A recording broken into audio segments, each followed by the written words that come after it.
Welcome to episode 13 of The Evidence Room. Inside every investigation, the truth is hidden in the evidence.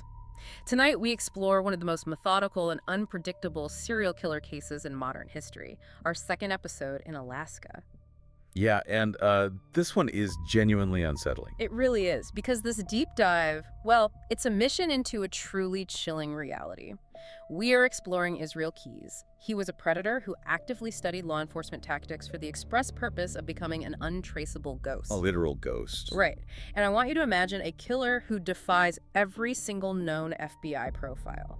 Like someone who doesn't target a specific gender, who doesn't care about the age or the race of his victims. He just didn't have a type. Exactly. We are looking at someone who hunts purely based on opportunity and geography, crossing state lines just to ensure his crimes look like isolated, tragic accidents. What's fascinating here is that the complete absence of a typical pattern is exactly what made him practically invisible to law enforcement. Yeah. I mean, when behavioral analysts are hunting a serial killer, they rely on data points. They look for signatures, preferred victim typologies, and geographic comfort zones. Which he just didn't have. Right. Keyes recognized how that system worked, and he engineered his entire criminal methodology from the ground up to ensure he generated absolutely zero usable data for profilers to track. Wow. And, to understand how a mind becomes that meticulous, we have to look at the environment that forged him. Israel Keyes was born in Utah in 1978 to a devout Mormon family, but his reality shifted dramatically when they moved off the grid to Washington state. Like, completely off the grid. Oh, extreme isolation. The family lived in this one-room cabin on Rocky Creek Road with no electricity and no running water. The living conditions were so cramped that some of the kids actually slept outside in a tent. In Washington state. Yeah. That's not a warm place to sleep in a tent. Not at all. And over time, the family transitioned into a white supremacist Christian identity church called the Ark, and they heavily associated with extremist anti-government families like the Keyhoes. Which is a very intense environment for a kid. Right. And we start seeing these early behaviors. He would break into neighbors' homes to steal guns, and he was torturing animals. Like, specifically, he tied a cat to a tree with parachute cord and shot it. That's classic McDonald triad behavior right there. Practically. And okay, let's unpack this, because if you look at this childhood environment, you aren't just looking at a bad upbringing. It operates like a psychological pressure cooker. A pressure cooker works because it has no release valve, right? Heat and energy just compound endlessly. In a normal childhood, school, friends, and social integration act as that release valve for antisocial behavior. Well, he was completely denied. Exactly. He had none of that. You have extreme rural isolation, radical indoctrination from his parents' circles, and then total abandonment when he eventually renounces his faith and his parents just kick him out. They actually forbade his siblings from ever speaking to him again. And the absence of that social release valve is exactly what forced him to adapt internally. Around the age of 14, Keyes experienced this really terrifying moment of self-awareness. He realized that the violently dark, intrusive thought he was having, alongside his early behaviors like the animal cruelty, that these weren't standard adolescent behavior. He recognized he was fundamentally different from the rest of the world.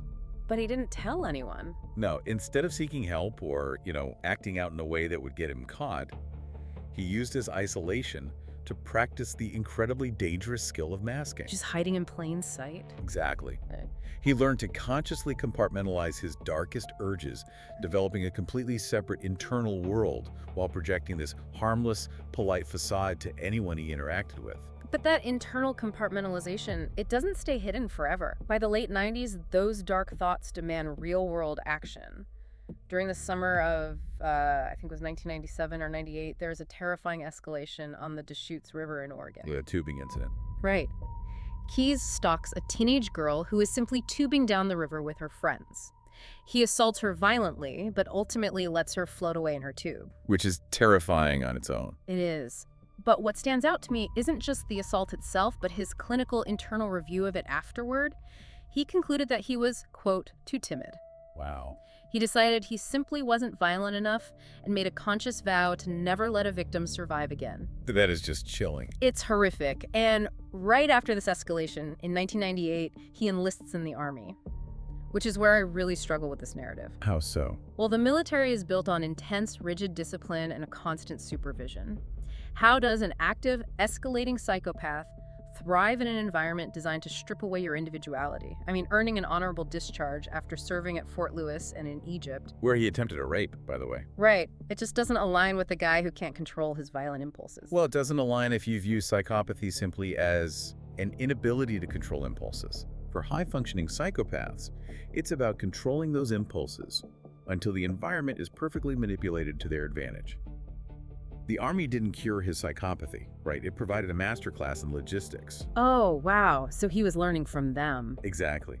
He absorbed tactical discipline and gained a really deep understanding of operational security. He was learning how to plan, how to move undetected, and how to execute objectives. That makes a terrifying amount of sense. Yeah. So when he left the military, moved to Alaska, and started a legitimate business called Keys Construction, he wasn't trying to live a normal life. He was establishing an airtight front. A front that actually included having a daughter. Right.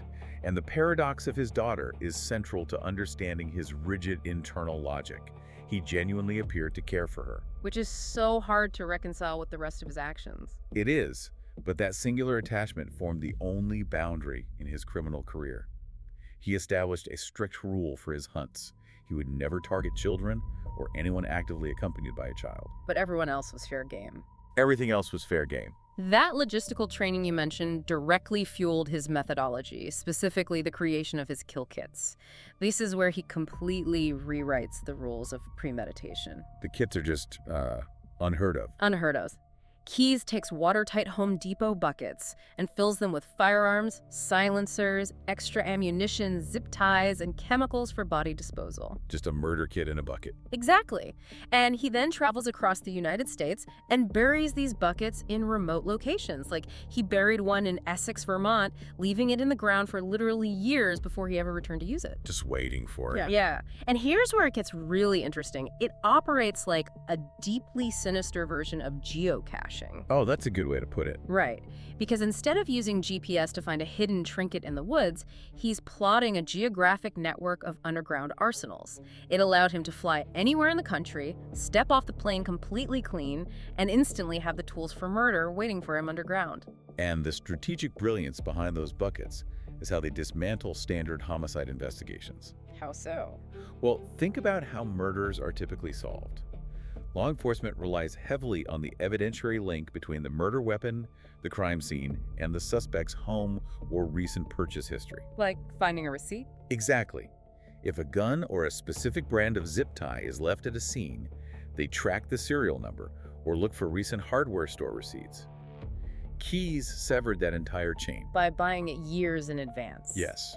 By buying supplies in one state, burying them thousands of miles away in another, and waiting years for any surveillance footage or purchase records to expire, he separated the preparation of the crime from the execution. Wow. He engineered a scenario where nothing at the crime scene could ever point back to Alaska. And to access those kits without leaving a trace, he had to fund a lifestyle of constant, invisible movement. He worked as a general contractor, sure, but he subsidized his travel by casually robbing banks in small, unconnected towns, places like Tupper Lake, New York, and Azle, Texas. Just funding his murder trips. Exactly. And when he decided it was time to hunt, his routine was exhaustive. He would fly into a random city, rent a car, and immediately physically remove the battery from his cell phone to prevent cell towers from triangulating his location. Which shows incredible discipline. Oh, total discipline. From that moment on, every transaction was cash only, and he wouldn't strike where he landed. For the murder of Bill and Lorraine Currier, he flew into Chicago, rented a car, and drove 1,000 miles across multiple state lines to Vermont just to dig up a kit he hid 2 years prior. 1,000 miles. 1,000 miles. He murdered 2 random people he had never met in a state he didn't live in. I'm looking at this methodology, and honestly, it seems fundamentally unbeatable. Like, if there is no victim profile, no geographic center, and a complete absence of a digital footprint, how are local police departments supposed to even realize a serial killer is operating? They're just investigating a localized arson or a random missing person. They wouldn't. They absolutely wouldn't, and that fear is entirely validated. Keys actively weaponized jurisdictional boundaries because the systems don't talk to each other. Right. The American law enforcement system is heavily decentralized. A county sheriff in Vermont isn't automatically cross-referencing a missing couple with an arson in Texas or a bank robbery in New York. That makes sense. Keys exploited this lack of communication by constantly changing his methods.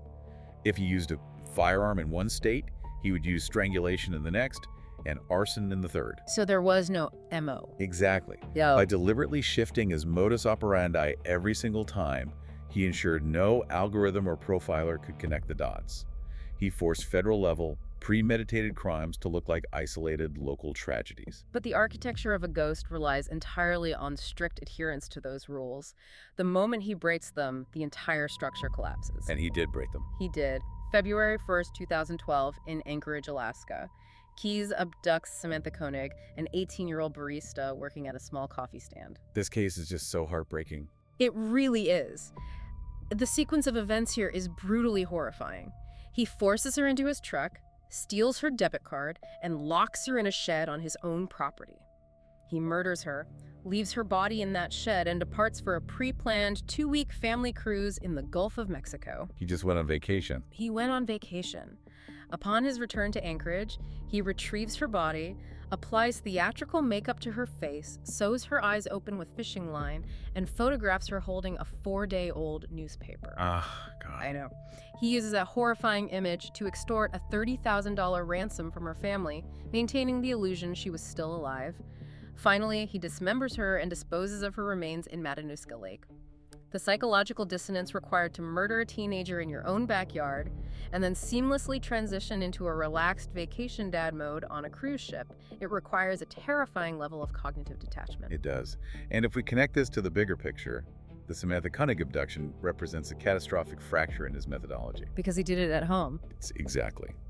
For over a decade, his primary rule for survival was geographic distance. You do not hunt where you live. By abducting Samantha in his hometown of Anchorage, he wasn't executing a meticulously planned operation, he was succumbing to a sudden, overwhelming loss of impulse control. He just needed that fix. The meticulous planner gave way to the predator needing an immediate fix, and the ransom demand was the ultimate manifestation of his arrogance. It was the fatal flaw. He didn't even need the money. No, it had nothing to do with needing $30,000. He possessed the skills to rob another bank if he needed cash. The extortion was a flex of power. He had operated in the shadows for so long without consequence that he convinced himself he was untouchable, even in his own zip code. And that arrogance handed the FBI the exact tool they needed to dismantle his operation, a digital thread. The debit card? Yes. Once Samantha's family deposited the ransom money into her account, investigators suddenly had a live tracker. Keyes begins moving through the American Southwest. He's driving through New Mexico, Arizona, and Texas, making periodic ATM withdrawals using her card. Which is just so sloppy for him. The irony here is just profound. You have an individual who dedicated years to burying untraceable cash, hiding underground arsenals, and meticulously avoiding cell phone towers, and his downfall is precipitated by a piece of plastic. A simple debit card.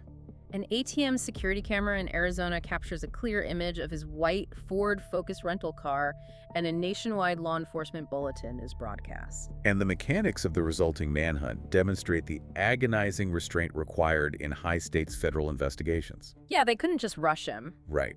The FBI recognized they were tracking a highly organized, highly lethal suspect who was actively mobile. They had to follow those electronic breadcrumbs across the country without ever triggering his highly attuned paranoia. Because if he noticed them... If he suspected surveillance, he would abandon the vehicle, destroy the card, and disappear into the wilderness, where he was highly capable of surviving off the grid. Law enforcement had to maintain a shadow presence, waiting for an environment where they possessed total tactical advantage before initiating contact. And that moment arrives in March 2012, but it doesn't look like a dramatic Hollywood standoff. A Texas Ranger pulls him over in Lufkin, Texas, simply for driving slightly over the speed limit. Just a routine traffic stop. Yeah. They execute a search of the vehicle and discover dye-stained cash from a recent bank robbery, alongside the definitive proof Samantha Koenig's cell phone and debit card. They had him. They had him.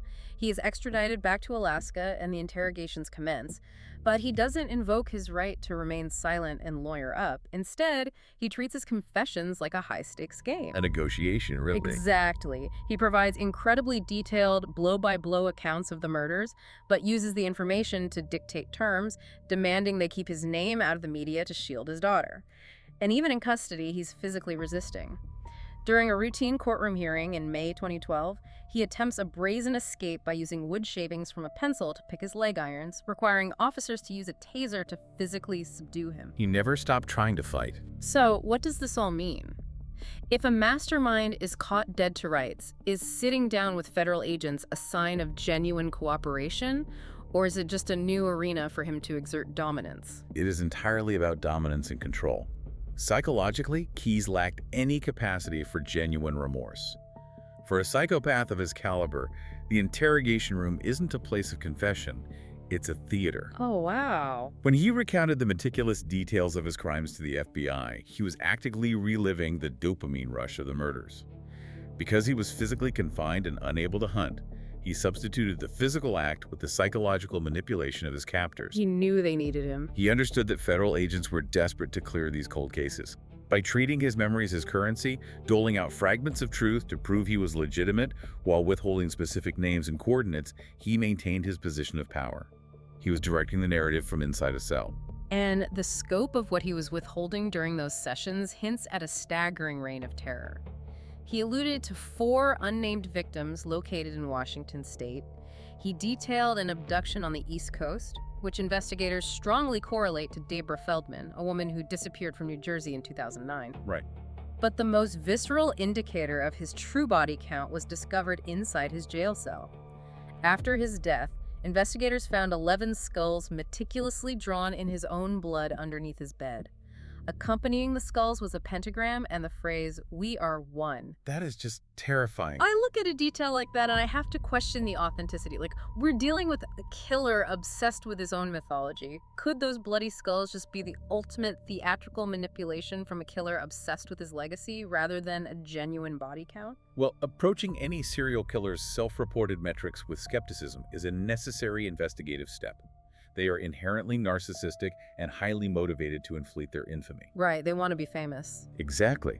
However, behavioral analysts and the FBI treat the number 11 with extreme gravity in this specific case. Really? Why? You have to evaluate his proven capabilities against that number. Keyes demonstrated an extraordinary ability to operate entirely undetected across multiple jurisdictions for well over a decade. When you combine his logistical discipline, his constant mobility, and his pre-positioned kill kits waiting underground. Yeah, the buckets. Right. Accumulating 11 victims over that time frame is not an exaggeration. It aligns perfectly with the operational tempo of a predator who treated murder as a logistical exercise. Which makes the sudden, unresolved conclusion of this investigation so deeply unsettling. On December 2, 2012, Israel Keyes committed suicide in his cell at the Anchorage Correctional Complex. You found a way out. He did. He managed to conceal a smuggled razor blade and utilized it in conjunction with a rolled-up bedsheet. Beneath his body, investigators recovered a 4-page suicide note. It contained no apologies and, crucially, no coordinates or maps to the remaining bodies. Just left him with nothing. Nothing. Instead, it was a bizarre, rhyming manifesto that dedicated more ink to critiquing American consumerism than to his actual crimes. It provided zero actionable intelligence regarding his unknown victims. And when you truly absorb the reality of how Israel Keyes operated, it fundamentally shatters your baseline sense of security. It really goes. It alters how you perceive a quiet hiking trail, an empty campground, or just the person standing next to you in a coffee shop. You realize that to someone like Keyes, a victim doesn't require a motive or a personal connection. They just happen to be standing in the wrong geographic coordinate at the wrong time. And this raises an important question because that weaponized randomness amplifies the profound lack of closure that defines this case. Yeah. There are families across the country waiting for answers about their missing loved ones, answers that may permanently reside out of reach. The ultimate frustration of the Israel Keyes investigation is that he never relinquished his autonomy. Even at the very end, especially at the end. He dictated the parameters of his crimes, he controlled the precise flow of intelligence during his incarceration, and he orchestrated his own exit. He ensured that he died exactly as he operated in life, entirely on his own terms, leaving law enforcement and the victims' families grasping in the dark. Before we sign off, there is one final, deeply unsettling thought from the sources that demands our attention. Israel Keyes did not develop his methodology in a vacuum. He was an avid student of law enforcement. He really was. He meticulously studied FBI profiler John E. Douglas's foundational book, Mindhunter. He idolized Ted Bundy and analyzed the mistakes that led to the capture of other prolific killers. It forces us to confront a highly uncomfortable question. Are our cultural true crime obsessions, all of these detailed books, podcasts, and documentaries, serving as an unintentional training manual for predators? Wow, that is terrifying thought. Right. By publicly dissecting exactly how forensic science and behavioral profiling catch serial killers, are we inadvertently educating the next Israel Keys on precisely how to become an untraceable ghost? It makes you wonder. It really does. Thanks for listening to The Evidence Room. If you enjoyed this episode, like and subscribe for more true crime investigations from around the world. Remember, some cases remain unsolved, but the evidence always tells a story.